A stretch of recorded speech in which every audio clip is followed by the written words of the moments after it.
మన కాంట్రవర్సీని దాటి కాంట్రవర్సీ చేయగలరా మీరిద్దరు? I thought I should title this episode God does not censor. Yes. నాకు ఎందుకు సార్ బాగులు చేసేటప్పుడు ఇలాంటి మంచి కామ్ ఆఫీస్ ఎంత లేదు మాకు. అప్పుడు డబ్బులు లేదు. మీరు ఎలిమినేట్ అవ్వడానికి రీజన్ ఏమనుకుంటున్నారు? ఎలిమినేట్ అవ్వడానికి చాలా కారణాలు ఉన్నాయి, కానీ దాంట్లో ముఖ్యమైన ఒక కారణం ఏంటంటే అక్కడ కొన్ని గ్రూప్స్ ఉన్నాయి ఆ బిగ్ బాస్ హౌస్ లోపల. సో వాళ్ళు పాత ఫ్రెండ్స్, సీరియల్స్ కానీ రియాలిటీ షోస్ చాలా కలిసిమెలిసిగా. సో ఆ గ్రూప్తో నేను చాలా ప్రయత్నాలు చేసిన తర్వాత కూడా అంత బాండింగ్ కానీ అంత జెల్ అవ్వలేకపోయాను.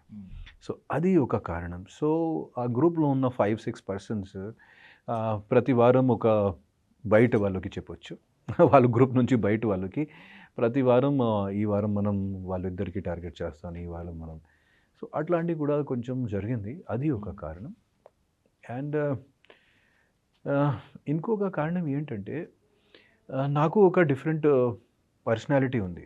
నేను ఒక 45 ఇయర్స్ 47 ఇయర్స్ వరకు నా పర్సనాలిటీలో అంటే ముఖ్యంగా లాస్ట్ 6-7 ఇయర్స్లో నేను కొంచెం స్పిరిచువల్ సైడ్కి ఎక్కువ టిల్ట్ అయ్యాను.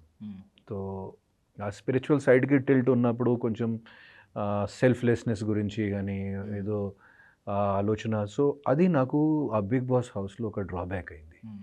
ఎందుకంటే అక్కడ చాలా సెల్ఫిష్గా ఆడాలి, ప్రతి పాయింట్ గట్టిగా చెప్పాలి, ప్రతి పాయింట్లో ఏదో గొడవ చేయాలి, అట్లాంటి నాకు ఇప్పుడు అనిపిస్తుంది. నేను అది చేయలేకపోయాను. సో ఆ 2 కారణాల వల్ల నేను అనుకున్న ప్రకారంగా I'm out of the Bigg Boss house and ఇప్పుడు మీ ముందు ఉన్నాను.